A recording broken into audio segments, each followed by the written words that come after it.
Watikuita zvekare pano paHatirari 263 pano pachange chikuzivisai manews updates ezvinhu zviri kuitika munyika yedu yeZimbabwe. Tisati taenda kure, malikes enyu akatikoshera zvikuru nemacomments akatikoshera zvikuru. Kunyanya malikes zvinobatsira kuti vanenge vasati vaona this video vava vachibatsirikana nekuona video rineri. Tisati tataura nyaya yemakorokoto kuna Mai Charamba nevamwewo vatengerwa kuti vapiwa zvipo. Kuti muone video remupurisa, video iri kutenderera mascreens social media. Ndakati sezvo riri kutenderera, imimi semhuri yeZimbabwe vakafollowa Hatirari munokwanisawo kuona video iri, muone zviri kuita mapurisa edu apiwa salary. Uku mukadzi anenge achiti baba vari kubasa vachiita zvakadhakwa kubasa kwacho. After that wotanga kutonyorwa muroad.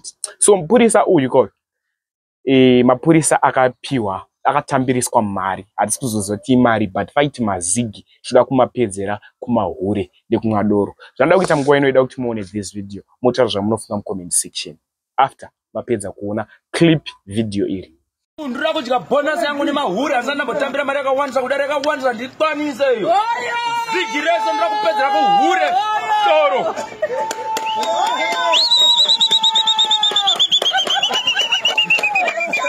Ndinofunga mazvinzwira vamwe vaiti mapurisa aya anofanira kuendeswa kurehab. Rehab haisi kuda vanhu vashoma chete, nevamwewo vari kumabasa emutemo ada kuendeswa kurehab.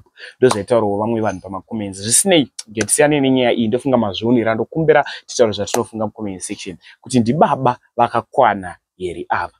Nyaya nezvemuzora nhasi nyaya yaMai Charamba naLeonard Jakata navamanyeruke. Vanhu ava vandiri kutaura nezvavo vakatengerwa mota naSay Wikne uchibvayo. Umwe neumwe akapewa yake. Chikoti congratulations kwavari vese, kuna Leonard Jakata, Mai Charamba navamanyeruke. Chikoti congratulations. Mwari ndimwari akanaka. Tinge singatarisire izvi, tinge singazvifungire. Vakangosurprisewa vasingafungiri. Vanhu ndopavari kuchema vachiti chibvayo kasi anongotengera pane mbiri chete here, vakamboimba chete here. Handisi kuona achingotengerawo chero vamwe vanhu vasina basa. Chibvayo aitaura social media akataura achiti handiudzirwe zvekushandisa mari yangu, imari yangu inini, ende mari yangu aigadzirise nyika. Ndataure zvandinofunga mucomment section. Much love.